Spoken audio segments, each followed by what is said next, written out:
బ్రెజిల్లో richest person దానే చిక్విన్హో స్పార్కా. ఈయనంతా స్పార్కా అంటారు. ఈయన లగ్జరీ లైఫ్ గురించి అందరికీ తెలిసిందే. అంతేకాదు ఏదో ఒక వింత వార్తతో ఎప్పుడూ మీడియాలో ఉంటారు. అయితే ఈ స్కార్పా ఒక ప్రకటన ఆ దేశంలోనే సంచలనంగా మారింది. అదేంటంటే తాను నా ₹1,00,00,000 ఖరీదైన బెంట్లీ కారుకు అంత్యక్రియలు జరపబోతున్నాను. ఈ అంత్యక్రియలకు మీరు రావాలని మీడియాకు ఆహ్వానం పంపారు ఆయన.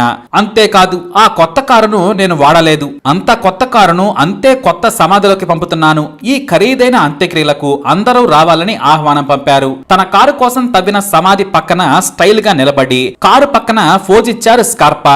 ఆయన ఈ వార్తను సోషల్ మీడియాలో పెట్టారో లేదో విపరీతమైన ట్రోలింగ్ మొదలైంది. మీడియా కూడా ఏకిపారేసింది. బ్రెజిల్లో ఎంతో మంది పేదలున్నారు. చదువు అందక ఎంతో మంది విద్యార్థులు కష్టాల పాలవుతున్నారు. పేదలు తిండి లేక అలమటిస్తున్నారు. ₹1,00,00,000 ఖరీదైన కారును కొని అంత్యక్రియలు చేసే బదులు అంతే విలువైన డబ్బును దానం చేయొచ్చు కదా. జనం కారణంగా నువ్వు కోటాను కోట్లు సంపాదించావు, కానీ అదే జనానికి సాయం చేయడానికి నీకు చేతులు రావడం లేదు. నువ్వు అసలు మనిషివే కాదని దుమ్మెత్తిపోశారు నెటిజన్లు. మరోవైపు పన్నులు ఎగ్గొట్టేందుకు చేస్తున్న డ్రామాలంటూ కొంతమంది దెప్పి పొడిచారు.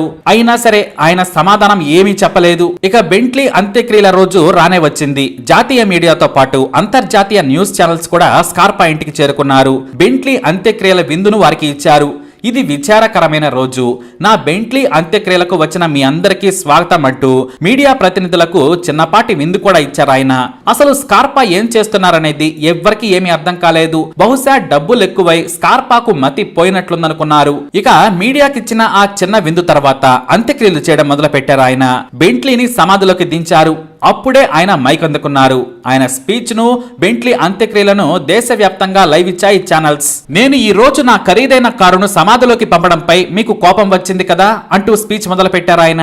నేను డబ్బులు ఎక్కువై ఈ కొత్త కారును సమాధి చేయడం లేదు. ఇదే డబ్బును ఏదైనా చారిటీకి ఇవ్వచ్చు, దానిని అమ్మేసి అనాథాశ్రమాలకు డబ్బులను పంపొచ్చు. అలా కాకుండా నేను కొత్త కారును, పైగా ₹1,00,00,000 విలువైన కారును ఎందుకు మట్టిలో వేస్తున్నాను అనుకుంటున్నారా? నన్ను బాగానే తిడుతున్నారు. మీరు నన్ను తిట్టడం సబబే. ఇక్కడ నేను నా కారునే సమాధిలో వేస్తున్నాను, కానీ మన దేశంలోనే ఎంతో విలువైన మానవ ఆర్గాన్స్ ను భూమిలో పాత పెడుతున్నారు అందరూ.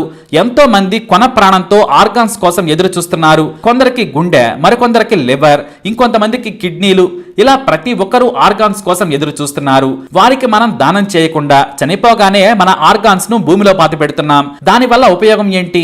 మనిషి అవయవ దానం చెయ్యాలి. అవయవాలకున్న విలువ ముందు నా కారు ఖరీదు ఎంత? నేను అవయవ దానం చేస్తానని ప్రమాణం చేస్తున్నాను. మీరు కూడా ఈ భూమి మీద పుట్టి ఊరికే చనిపోకుండా మనలో ఒకరికి సాయం చేద్దామని ప్రమాణం చేయండి. కొంతమంది ఆరోగ్యంగా ఉన్న రక్తం కూడా ఇవ్వడానికి ముందుకు రావడం లేదు. మీకు మీరుగా ఊరికే మీ అవయవాలను సమాధి చేయకండి. మీ అవయవాలను దానం చేసే డోనర్ గా మారండి. నేను మారుతున్నాను అని చెప్పారు ఆయన. ఆ వెంటనే తన కారును సమాధి చేసేశారు. నా ₹1,00,00,000 కారును సమాధి చేశాను, కానీ నా అవయవాలను కాదు. మీరు కూడా ముందుకు రండి. నేను నా అవయవ దానంలో ముందుంటాను. వాటిని మెయింటైన్ చేసేందుకు నా సాయం చేస్తాను. అది కూడా మీలో ఎవరికి ఏ అవయవం అవసరమైతే దానిని ఉచితంగా రూపాయి ఖర్చు లేకుండా మనలో ఒకరి ప్రాణం నిలబడేలా చేస్తానని ప్రమాణం చేశారు స్కార్పా. ఆయన స్పీచ్ విన్న తర్వాత దేశం మొత్తం చప్పట్లు కొట్టింది. అయినా సరే ₹1,00,00,000 పెట్టి యాడ్ చేసినట్లుగా బెంట్లీ సమాధి చేయకుండా ఉంటే బాగుండేదని కూడా విమర్శలు వచ్చాయి. నేను మంచి పని చేస్తే ఎవరు పట్టించుకోరు, అదే చెడ్డ పని చేస్తే అటెన్షన్ నా వైపు ఉంటుంది. నేను చేసే చెడ్డ పనిని మీరందరూ చూస్తారు కాబట్టే ఈ పద్ధతి ఎంచుకున్నారని చెప్పారు ఆయన. ఇక మరో ఆసక్తికరమైన విషయం కూడా చెప్పారు. బ్రెజిల్లో అవయవాలను కూడా స్మగ్లింగ్ చేస్తున్నారు. ఇది ప్రమాదకరం. మనుషులను చంపి అవయవాలను ధనవంతులకు ఇస్తున్నారు. ఆ పద్ధతి పోవాలంటే మనందరం డోనర్స్ కావాలి. చైనాలో యూగర్ ముస్లింలు టిబెట్ బుద్ధిస్టులను దారుణంగా చంపి వారి అవయవాలను అమ్ముకుంటున్నారు. చైనాలో వారంలో మీకు కావలసిన, మీకు సూట్ అయ్యే ఆర్గాన్స్ ను మాఫియా తెచ్చి మీ ముందు పెడతాయి.